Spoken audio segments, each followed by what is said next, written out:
ጓደኝነት በአንድ ቃል ግለጽልኝ። ምንድነው ላንተ? ጓደኝነት የነፍስ መናበብ ነው።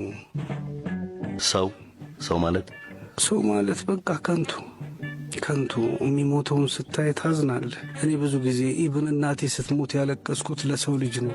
ሰው ይሄ ነው ብዬ ነው ያለቀስኩት እንጂ እናቴ ሞተች ብዬ አይደለም። የሰው ዕጣ ፈንታ ያሳዝናል በጣም። ፖለቲካ እንግዲህ አንድ መጽሐፍ አነበብኩና ከሱ ላይ ያገኘሁት አንዲት ቃል ብቻ ነው ወርድ ሆሞ ኢሬክተስ ይልሃል አይደል?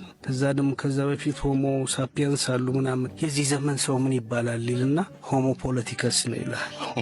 እና ሁሉንም ነገር የምጠጣው ውሃ ላይ ሁሉ ፖለቲካ አለ እና ሆሞ ፖለቲከስ ነኝ አይደል? ብትሸሸው የማይሸሽ ማለት ነው።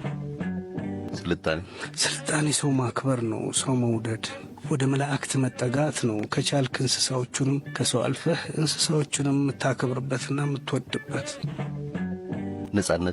ነጻነት ስራ አለመስራት ነው ለኔ።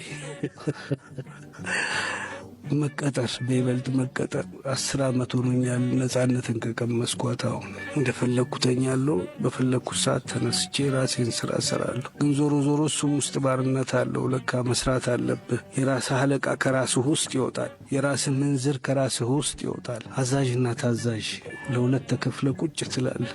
ስለዚህ ባርነት ዕጣ ፈንታችን ነው ማለት ነው የሰው ልጆች።